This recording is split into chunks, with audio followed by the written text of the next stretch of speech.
Bonjour everyone, Pantoufleee here today for a new video in which we're going to see what's the line to green during the 8.2 update, because as you all know, Wargaming decided to nerf harshly all the heavy tanks from tier 9 to tier 10, but they didn't change the mediums, and worse, they actually buffed them to make them the current best tanks in the meta. And with this comes a brand new line, or I should say a brand new already existing line, because with those changes it's definitely going to change how those tanks were performing on the battlefield, because today we're going to talk about the Centurion 7.1 and also the Heavy 4202.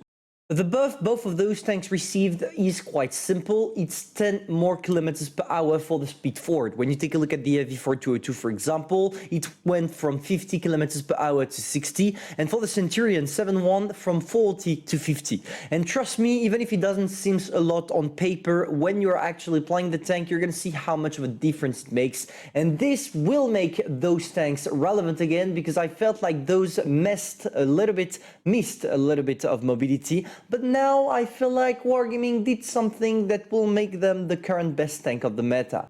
The reason I'm thinking that is simply that the FV4202 is one of the few tanks Wargaming doesn't know how to balance, because it had been nerfed and buffed several times, at least 10, simply because it's either Wargaming makes it too strong or they make it too weak. There is no in between. But why is that? The problem with this tank is its gun, because when you take a look at the ammo you're carrying, you see that your gold shell are not hit or a PCR, so a traditional thing that will penetrate more but do less alpha. Here it's the opposite.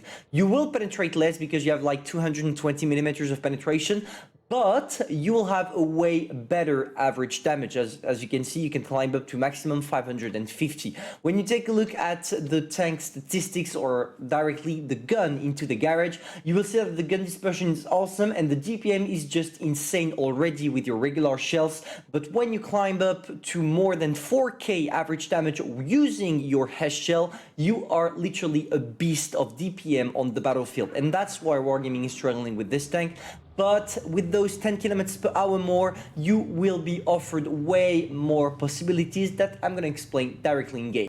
You might ask, if Wargaming is buffing the mobility of the tank, how is it going to impact the current gun it has, or I should say the HES shells? It's simple. The more mobility you have, the better it is for you to circle, the better it is for you to take advanced position, to maybe be able to relocate, to do all the things a traditional medium can do.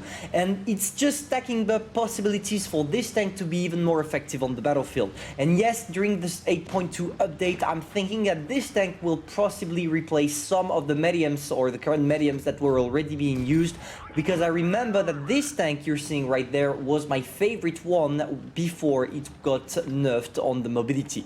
It's been a long time since Wargaming decided to be buzzy with this tank, trying to change the statistics, and I feel like the time has come and we are finally going to receive the FV4202 everybody is seeking for. Just be careful about something, because I remember the last time Wargaming buffed that tank, it just made it impossible to play, because literally everybody was playing the tank. And just imagine 10 kilometers more on something that has 440 alpha damage. For example, here on that Chieftain, I did 1k damage in 6.5 seconds, simply because I put him on fire, and in average I did like 450. And this is what makes this tank a beast, the DPM. And if there is nothing to prevent it from being able to circle and do all this kind of stuff, it's going to be completely broken. Now, if you remember correctly, what made the FV4202 balanced or average before was two things. The lack of armor, because with this tank you can't bounce as effectively as you could do with the T62A, especially on the turret. Even if your armor is not the worst, I'm going to be honest, it's not the worst, but you still need to be careful to be able to bounce shots.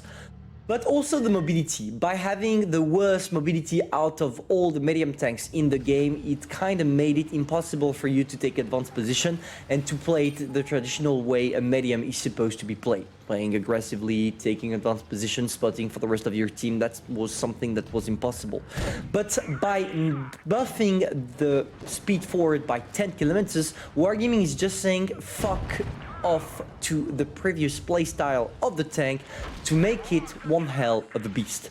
I'm thinking, guys, out of you all right now, how much of you are gonna green the Heavy 4202, and for those of you that already acquired the tank in the garage, how much of you are gonna play it a lot as now you know that it's going to be buffed? I would be curious to know that, simply because I would like to see if I'm right. I'm expecting the 8.2 update to see the reminiscence of the Heavy 4202. The tank is going to come back in the game harshly, and it's going to make it literally impossible for most of the players to play against that tank.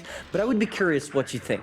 I still think that it will not be a broken tank, simply because a broken tank is something that will be able to be played by currently every single player, and it's not the case of the Heavy 4202. To be effective with this tank, you still need to know what you're doing, regardless of the buff it is going to receive during the 8.2 update. So yeah, in the end, only the pros and really good players will be able to be effective with this tank, like it was always the case, and hopefully it will allow us to have a pro-medium meta, but without the Heavy 4202 being the king of the hill all the time, because otherwise having the DPM king as the main opponent at tier 10 will complicate things. Hopefully you enjoy, guys. If that's the case, feel free to subscribe, like, and share, and I'm going to see you soon for a new video. See ya.